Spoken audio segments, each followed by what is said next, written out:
तो यहां पे फोटोसिंथेसिस में, क्लियर। सो फोटोसिंथेसिस में carbon dioxide combines with water, okay, उसके बाद फॉर्म्स ग्लूकोज, ठीक है, एंड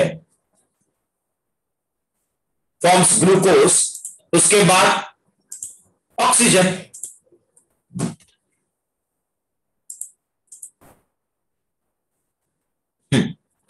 तो यहां पे ऑक्सीजन बन चुका है,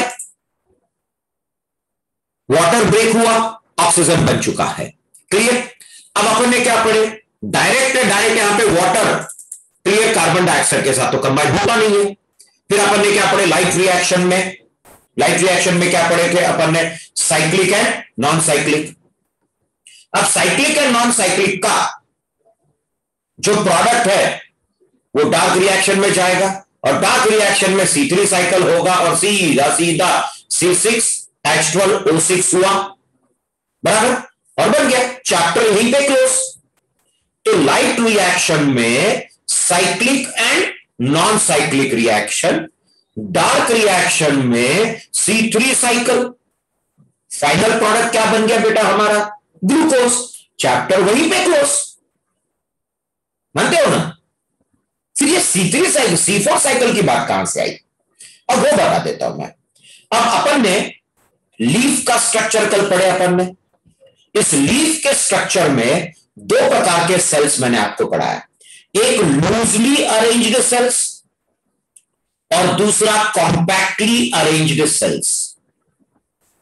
तो हमने क्या पढ़ा, लूजली अरेंज्ड सेल्स में आसानी से कार्बन डाइऑक्साइड चला जाएगा, क्योंकि वो चारों तरफ से उसके पास स्पेस है, कहीं से भी कार्बन डाइऑक्साइड अंदर चला जाएगा। तो इस सेल के अंदर कार्बन डाइऑक्साइड गया, कार्बन डाइऑक्साइड जाते बराबर वो RUDP के साथ कंबाइन होगा, इंटरमीडिएट कंपाउंड बनेगा, फॉस्फोग्लिसरिक एसिड बनेगा, फॉस्फोग्लिसराल्डिहाइड बनेगा, उसके बाद ऐसा करते करते RUDP वापस बन गया, जिसको अपन ने पढ़े थे C3 साइकिल। मतलब इस पर्टिकुलर सेल के अंदर में जो लूजली अरेंज्ड सेल्स है, इन सेल के अंदर में आसानी से, क्लियर, इन सेल के अंदर में आसानी से, क्लियर, इन सेल के अंदर आसानी से C3 साइकिल हो जाएगा, क्योंकि आसानी से क्या जा रहा है, आसानी से क्या जा रहा है बेटा, आसानी से वहां पे कार्बन डाइऑक्साइड गया। अब आसानी से वहां पे कार्बन डाइऑक्साइड गया करके, आसानी से वहां पे कार्बन डाइऑक्साइड गया करके वहां पे क्या हुआ, C3 साइकिल हुआ, मानते हो। लेकिन ये जो कॉम्पैक्टली अरेंज्ड सेल्स है, इनके अंदर में आसानी से कार्बन डाइऑक्साइड नहीं जा पाएगा, क्योंकि टाइटली चिपक के है। अगर इस सेल के अंदर कार्बन डाइऑक्साइड नहीं गया तो C3 हो पाएगा क्या, नहीं। तो अपन ने क्या पढ़े, ये जो लूजली अरेंज्ड सेल है, इस लूजली अरेंज्ड सेल में एक और साइकिल होता है, इस साइकिल में कार्बन डाइऑक्साइड फिक्स होता है, फिर बाद में वो प्रोडक्ट इस कॉम्पैक्टली अरेंज्ड सेल में जाएगा, जहां पे कार्बन डाइऑक्साइड वापस रिलीज हो जाएगा, फिर कार्बन डाइऑक्साइड C3 साइकिल में यूज हो जाएगा। मतलब ये जो एक्स्ट्रा साइकिल हो रहा है, ये एक्स्ट्रा साइकिल उन्हीं प्लांट्स में होगा जिन प्लांट के लीफ में कॉम्पैक्टली अरेंज्ड सेल रहेगा, जहां पे आसानी से कार्बन डाइऑक्साइड नहीं पहुंच पाएगा। तो ये जो साइकिल है, इस साइकिल को C4 साइकिल बोला गया है, और इस C4 साइकिल का मेन काम है कार्बन डाइऑक्साइड को फिक्स करना और उसको कैरी करके कॉम्पैक्टली अरेंज्ड सेल में छोड़ देना। वो सब पढ़ाऊंगा बेटा भी मैं, कॉम्पैक्टली अरेंज्ड सेल में छोड़ देना, तो automatically carbon dioxide compactly arranged cell तक पहुंच चुका है, और वहां पे फिर C3 साइकिल हो जाएगा। अभी पढ़ा था ना मैं बेटा उसको भी, क्लियर।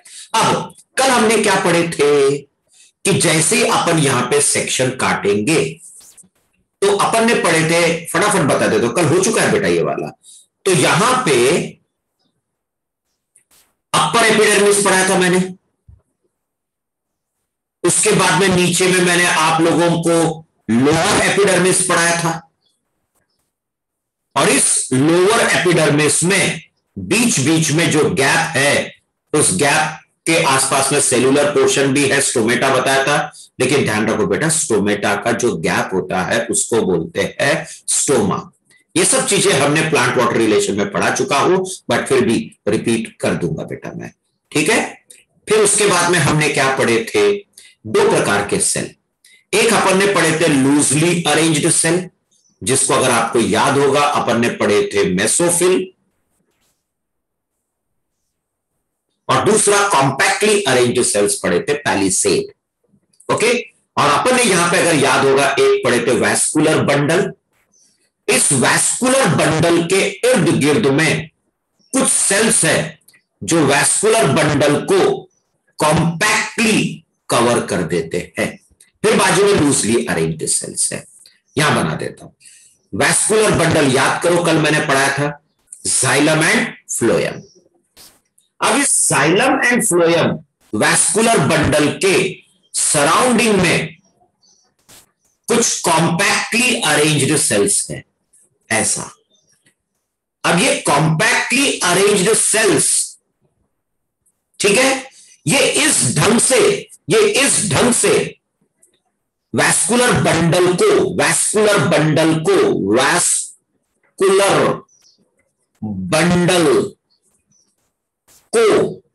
कवर किया है। मतलब इस कॉम्पैक्टली अरेंज्ड सेल ने वैस्कुलर बंडल को क्या किया, कवर किया। ब्रेन में एक कंसेप्ट दिया था, याद है आपको, कवर को बायोलॉजी में शीथ बोलते हैं। तो ये कॉम्पैक्टली अरेंज्ड सेल ने वैस्कुलर वैस्कुलर बंडल को कवर किया है, मानते हो। तो ये कॉम्पैक्टली अरेंज्ड सेल ने वैस्कुलर बंडल को कवर किया है, मतलब वैस्कुलर बंडल के सराउंडिंग में शीट बनाया है, इसीलिए इसका नाम पड़ा बंडल शीट। और इस बंडल शीट में कार्बन डाइऑक्साइड आसानी से पहुंच नहीं सकता है। लेकिन इसी बंडल शीट के आसपास में लूजली अरेंज्ड सेल होती है, जिसका नाम है मेसोफिल। और यही मेसोफिल के अंदर जो कार्बन डाइऑक्साइड जाता है, C4 साइकिल में वो फिक्स होता है, फिर उसके बाद में वो कार्बन डाइऑक्साइड यहां तक छोड़ देता है, फिर वापस आता है। तो ये कैसे होता है ये अभी अपन पढ़ेंगे। मतलब अभी मैं फिर से रिपीट कर रहा हूं, जिसमें हम मेसोफिल पढ़ेंगे, जिसमें हम बंडल शीट पढ़ेंगे और वैस्कुलर बंडल पढ़ेंगे। ध्यान रखना, मेसोफिल में कार्बन डाइऑक्साइड की एंट्री होती है और वो कैरी होता है बंडल शीट में, क्योंकि bundle sheet directly carbon dioxide को ले नहीं सकता है, क्योंकि वो कॉम्पैक्टली अरेंज्ड सेल्स है। मतलब बंडल शीट को कार्बन डाइऑक्साइड मिला तो ही बंडल शीट में C3 साइकिल होगा। क्लियर? चलो शुरू कर देते विदाउट वेस्टिंग एनी टाइम। चलो, तो अभी अपना जो टॉपिक है बेटा, ओके, तो अपना टॉपिक का नाम, ओके, C4 साइकिल। और एक नाम दूंगा इसको थोड़ी देर बाद। चलो, सबसे पहले अपने कंसेप्ट पे आ जाते हैं बेटा अपन, ओके। तो अब ये हो गया वैस्कुलर बंडल, मतलब इसमें जाइलम एंड फ्लोएम दोनों चीजें हैं, जाइलम एंड फ्लोएम। और याद है, फ्लोएम कंडक्ट्स प्रिपेयर्ड फूड। और ये हो गया compactly arranged cell, and this compactly arranged cell, okay, is called as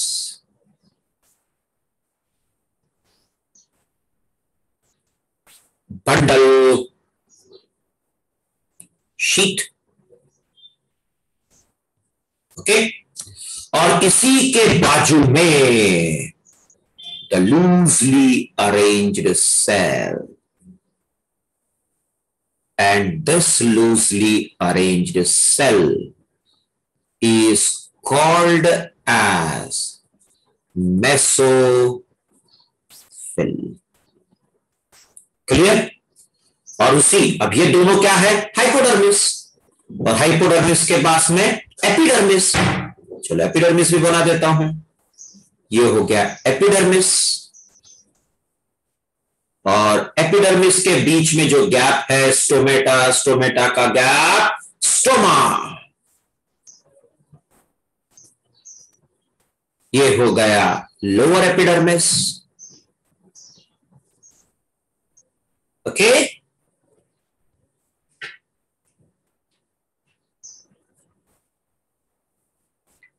clear? चलो अब ध्यान रखना, बंडल शीट में आरयूडीपी है, जो हमने C3 साइकिल पढ़े। आरयूडीपी में अगर आपको याद होगा कार्बन डाइऑक्साइड ऐड होगा, तो ये जाएगा किसमें? C3 साइकिल में।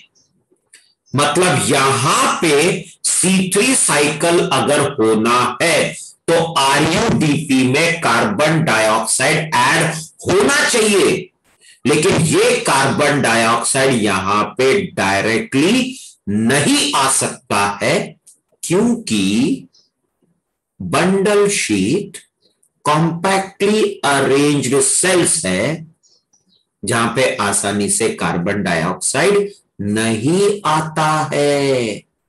तो ये क्या और कैसे लेके आता है, ये अभी हमको देखना है। चलो, तो एटमॉस्फेयर में भरपूर मात्रा में कार्बन डाइऑक्साइड। अब ये कार्बन डाइऑक्साइड स्टोमेटा के थ्रू लीफ के अंदर आया, और लीफ में क्या पहुंच गया? अभी कार्बन डाइऑक्साइड। ये कार्बन डाइऑक्साइड आसानी से मेसोफिल में चला जाएगा, क्योंकि mesophylls are loosely arranged sales.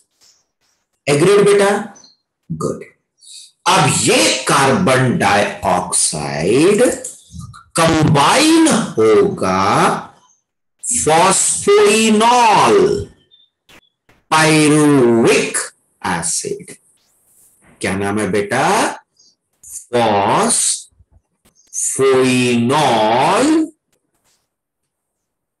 Pyruvic acid.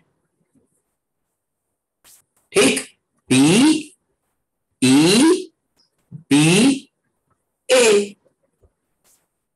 So phosphoenol pyruvic acid ये ऑलरेडी मेसोफिल में है। अब फॉस्फोइनॉल पाइरुविक एसिड में कार्बन डाइऑक्साइड ऐड हुआ, तो रिएक्शन का नाम क्या रहेगा बेटा? कार्बोक्सिलेशन। तो ये बनाएगा ऑक्सैलो एसिटिक एसिड। क्या बनाएगा? Oxaloacetic acid. बराबर? So phosphoenol pyruvic acid on carboxylation forms oxaloacetic acid। याद रखो, फोटोसिंथेसिस और रेस्पिरेशन में एक चेन ऑफ केमिकल हर बार चलता रहेगा, लेकिन जहां से शुरू वहीं खत्म, तो साइक्लिक वर्ड आएगा, और अगर वापस वही प्रोडक्ट नहीं बनता है तो साइक्लिक वर्ड नहीं आएगा। लेकिन फोटोसिंथेसिस के हर एक रिएक्शन में, फोटोसिंथेसिस के हर एक रिएक्शन में, फोटोसिंथेसिस के हर एक रिएक्शन में कोई ना कोई वापस प्रोडक्ट बनाता ही रहता है। ओके, वापस कोई ना कोई प्रोडक्ट बनाते ही रहता है। तो इस वजह से मोस्टली वहां पे साइक्लिक वर्ड आता ही रहेगा। ठीक है, तो यहां पे फॉस्फोइनॉल पायरुविक एसिड में कार्बन डाइऑक्साइड ऐड हुआ तो ऑक्सैलो एसिटिक एसिड बना।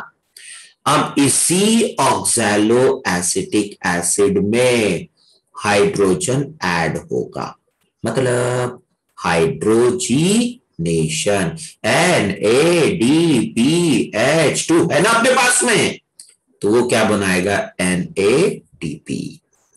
तो यहां पे बनेगा मैलिक एसिड। क्या बनेगा बेटा, मैलिक एसिड। क्लियर। अब ये मैलिक एसिड के अंदर कार्बन डाइऑक्साइड फिक्स्ड है, देखो ना यहां पे कार्बन डाइऑक्साइड ऐड हुआ फॉस्फोइनॉल पायरुविक एसिड में, तो क्या बना, ऑक्सैलो एसिटिक एसिड के अंदर क्या है, कार्बन डाइऑक्साइड। अब यही ऑक्सैलो एसिटिक एसिड किसमें कन्वर्ट हुआ, मैलिक एसिड, और मैलिक एसिड के अंदर क्या है, कार्बन डाइऑक्साइड। अब ये मैलिक एसिड बंडल शीट में ट्रांसफर होगा। ट्रांसफर होने के बाद ये मैलिक एसिड बंडल शीट में कार्बन डाइऑक्साइड छोड़ देगा। छोड़ दिया तो क्या बोलेंगे बेटा हम, डिफॉस्फोराइलेशन। आ गया कार्बन डाइऑक्साइड। जो कार्बन डाइऑक्साइड बंडल शीट में डायरेक्टली नहीं आ सकता था, क्यों नहीं आ सकता था बेटा, क्योंकि बंडल शीट वो सेल्स है जो कॉम्पैक्टली अरेंज्ड है, तो इंटरसेलुलर स्पेस नहीं के बराबर होने की वजह से कार्बन डाइऑक्साइड वहां तक नहीं पहुंच पा रहा था। लेकिन मेसोफिल में एक एक्स्ट्रा रिएक्शन, एक एक्स्ट्रा साइकिल चालू है जो कार्बन डाइऑक्साइड को लेता है और बंडल शीट तक पहुंचा के देता है। अब ये कार्बन डाइऑक्साइड निकल गया, अब ये कार्बन डाइऑक्साइड आरयूडीपी में ऐड होगा और घूम फिर के वापस आरयूडीपी बनाएगा, first stable compound PgA-C3 cycle. मानते हो। जैसे ही मैलिक एसिड का डिफॉस्फोराइलेशन होगा तो ये बनाता है पायरुविक एसिड। कुछ बुक्स में पायरुवेट दिया है जो कि गलत नहीं है। ओके, अब ये पायरुविक एसिड मेसोफिल में ट्रांसफर हुआ, हो गया ट्रांसफर। तो मेसोफिल में क्या आया बेटा, पायरुविक एसिड। अब इस पायरुविक एसिड में एक इनऑर्गेनिक फॉस्फेट ऐड होगा। फिर से वही बात, ये इनऑर्गेनिक फॉस्फेट आया कहां से बेटा, अपने पास एटीपी पड़े हैं ना बेटा, ये एटीपी, ओके, इस एटीपी में से एक इनऑर्गेनिक फॉस्फेट निकलेगा तो ये बना देगा एडीपी, एडिनोसिन डाइफॉस्फेट। भाई अगर और एक फॉस्फेट ले लेगा तो एडिनोसिन मोनोफॉस्फेट बना लेगा, बन गया। तो हमने शुरू कहां से किए थे बेटा, फॉस्फोइनॉल पायरुविक एसिड से शुरू किए थे, घूम फिर के वापस किसके पास आए, पायरुविक एसिड के पास। मानते हो। शुरू कहां से हुआ, शुरू कहां से किए, फॉस्फोइनॉल पायरुविक एसिड या फॉस्फोइनॉल पायरुवेट, और घूम फिर के वापस किसके पास आए, फॉस्फोइनॉल पायरुविक एसिड पे, इसलिए इसका नाम पड़ा साइकिल। जहां से शुरू करें घूम फिर के वापस अगर वहीं आते हैं, it is called as cycle. लेकिन इस साइकिल में जो फर्स्ट स्टेबल कंपाउंड है oxaloacetic acid has 4 carbon atom.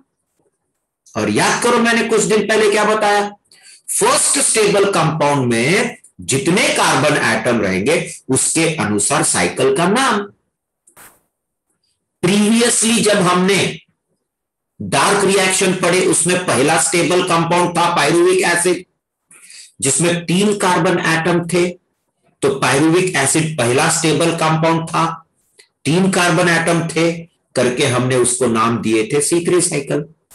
इस वाले रिएक्शन में first stable compound is oxaloacetic acid, जिसमें 4 कार्बन एटम्स हैं। That's why this will be called as C4 cycle. जब हम रेस्पिरेशन चैप्टर में जाएंगे वहां एक और साइकिल पढ़ेंगे बेटा। उस साइकिल में first stable compound will be, जो भी रहेगा उसमें वहां बताऊंगा ना, यहां बताऊंगा तो फिर वहां का मजा किरकिरा हो जाएगा। फर्स्ट स्टेबल कंपाउंड में 6 कार्बन एटम रहेगा, करके वहां पे नाम क्या रहेगा? C6 cycle. अभी नहीं बताता, लेकिन याद रखो इसके आगे में जो भी साइकिल आएंगे उसमें पहला स्टेबल कंपाउंड देखना है हमको। उस पहले स्टेबल कंपाउंड में जितने कार्बन एटम रहेंगे उस साइकिल का नाम वही रहेगा।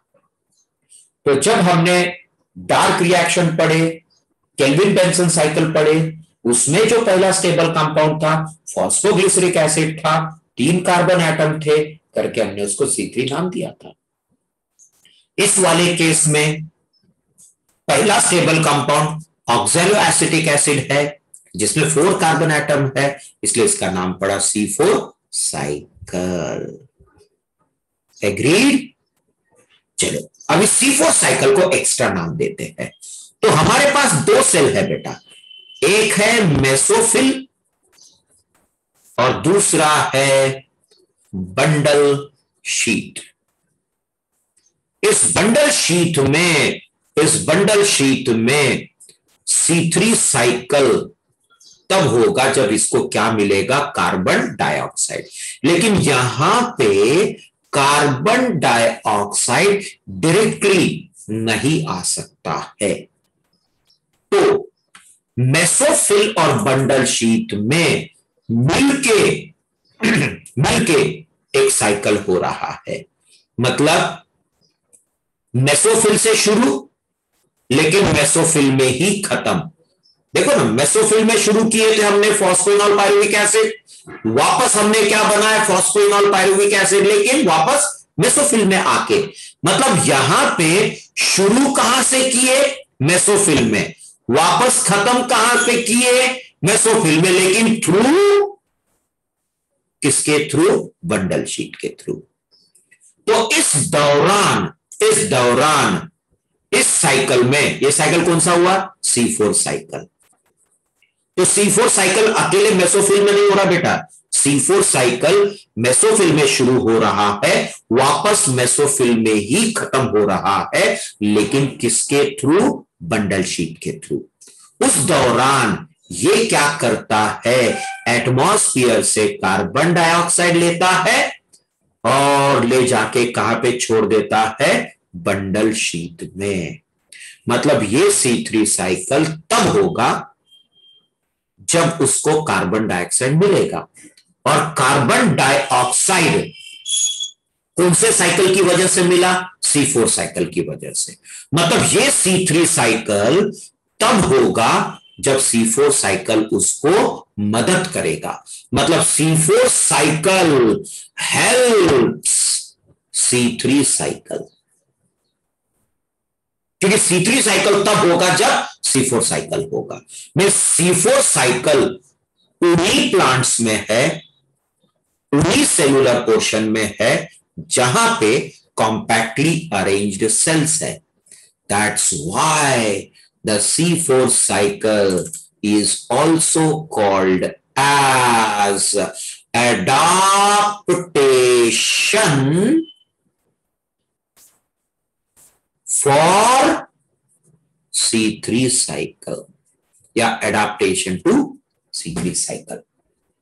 मतलब एडाप्ट किया है झाड़ ने, एडजस्ट किया है ताकि C3 साइकिल हो सके, और वो एडजस्टमेंट है C4 साइकिल। मतलब एक्स्ट्रा एनर्जी तो डालना ही पड़ा उसको। एग्रीड?